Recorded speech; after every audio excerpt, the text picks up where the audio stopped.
Hello बच्चों, हमारे पास क्वेश्चन है in a double slit experiment lambda कितना है 6000 एंगस्ट्रॉम। ठीक है।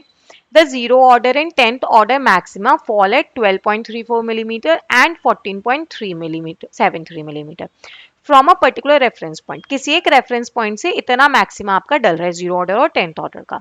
इफ लैम्डा, अगर हम लैम्डा चेंज कर दें तो हमें बतानी है कि जीरो ऑर्डर की और 10th ऑर्डर की जो आपकी वैल्यू है वो क्या होने वाली है। ठीक है।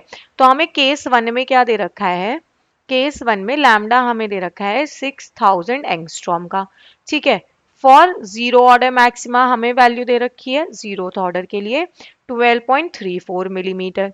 ठीक है। और फॉर 10th ऑर्डर के लिए हमें वैल्यू कितनी दे रखी है उसने 4.73 मिलीमीटर। ठीक। तो फ्रिंज विड्थ कितनी होगी, फ्रिंज विड्थ होती है आपकी किन्हीं भी दो सक्सेसिव के बीच का डिफरेंस, मैक्सिमा के बीच में difference between two successive maxima, है ना। सिंगल के लिए बात कर रही हूँ, सिंगल फ्रिंज विड्थ इतनी होती है सक्सेसिव मैक्सिमा। अब क्या हो रहा है, अगर मैं इन दोनों की बात करूं तो ये कितनी है, 0 से 10th है ना, तो इसकी जो 10 इसका अगर फ्रिंज विड्थ का डिफरेंस ले वो 10 टाइम्स ऑफ बीटा हो जाएगा, वो भी किसके लिए, y10 माइनस y0 के लिए। ठीक है।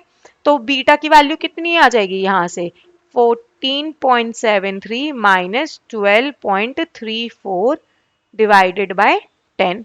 तो बीटा की वैल्यू यहाँ से कितनी आ गई आपके पास 0.239 मिलीमीटर। अब फ्रिंज विड्थ का फॉर्मूला होता है आपके पास लैम्डा डी बाय डी।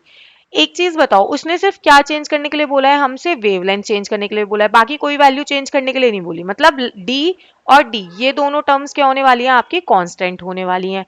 तो फ्रिंज विड्थ किस पे डिपेंड कर रही है, डायरेक्टली लैम्डा पे। तो हम फॉर्मूला लगा सकते हैं बीटा वन, इसको बीटा वन ले लो आप, है ना। Beta one by beta two is equal to lambda one by lambda two. ये लैम्डा वन है, लैम्डा टू उसने कितना बोला है आपको 5000 एंगस्ट्रॉम बोला है। ठीक। बीटा वन की वैल्यू कितनी आ गई 0.239 मिलीमीटर में। Beta two is equal to lambda one कितना है हमारे पास 6000 डिवाइडेड बाय लैम्डा टू कितना है हमारे पास 5000। ये कैंसिल हुआ, बीटा टू की यहाँ से जो वैल्यू निकली वो हो गई आपकी 0.239 multiply 5 divided by 6 that is it equals to 0.199 millimetre. ठीक है। अब एक चीज देखते हैं कि जो जीरो ऑर्डर मैक्सिमा है उसकी तो पोजीशन चेंज होगी ही नहीं। ठीक है। जीरो ऑर्डर मैक्सिमा की पोजीशन चेंज नहीं होगी, वो जहां फिक्स है वो वहीं रहेगा।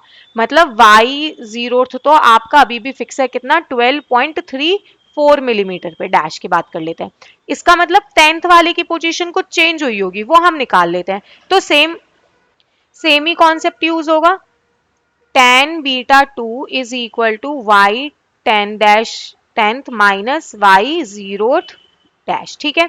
तो ये हो गया आपका 10 मल्टीप्लाई बीटा टू की वैल्यू कितनी है 0.199 is equal to Y 10th dash minus Y zero dash. ये हो गया आपका Y 10 is equal to 1.99 plus 12.34, है ना। तो इसकी वैल्यू आ जाएगी आपके पास 14.33 मिलीमीटर। Thank you.